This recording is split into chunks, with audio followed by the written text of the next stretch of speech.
ఈరోజు పట్టణం పాలవంచలోని సిపిఐ ఎలక్షన్లలో ఈరోజు మున్సిపాలిటీ పోయి కార్పొరేషన్గా మారి పాలంచ అండ్ కొత్తగూడెంలోని పండగ వాతావరణం ఏర్పడినది.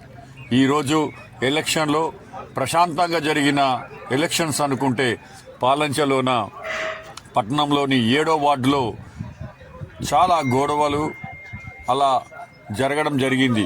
7వ వార్డులో కత్తెర గుర్తు ఇండిపెండెంట్ అభ్యర్థి, స్వతంత్ర అభ్యర్థి ఈ రోజున అక్కడ ఒక గలాట చేయడం, అలా చికాకు చేయడం, దాంతోపాటు ఆ యొక్క ఇబ్బందికి ఇంకో పాత పలంచలో ఒక్క ఓటు కూడా పడలేదని బాక్స్ తీసుకొచ్చి ఆ పోలీస్ స్టేషన్లో పెట్టడము, అలాగే టీఆర్ఎస్ నాయకులు అలాగే రేఖకాంతారావు వారు కొద్దిగా రౌడిజం చేయడము, ఇట్లా అక్కడ ఎన్నో జరగడం జరుగుతుంది.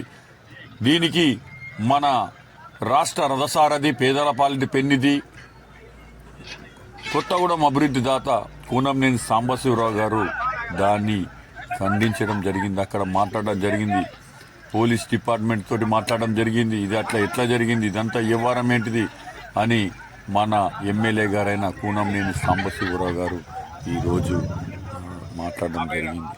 పోలీసు మొత్తం బందోబస్తు తోటి లాఠీ చార్జ్ చేద్దామని చూస్తుండగా డిఎస్పీ గారు, సిఏ గారు, ఎస్ఐఎల్ గారు మొత్తం పాలంచలోని ఏకంగా అక్కడ గుమ్మగూడి ఉన్నారు. ప్రశాంతంగా జరగబోతున్న సాబీర్ పాషా గారు మా యొక్క సిపిఐ నాయకులందరినీ కూడా బయటికి తీసుకుని మన నాయకుడు సాంబశివరావు గారు అందరూ కూడా బయటికి తీసుకురావడం జరిగింది.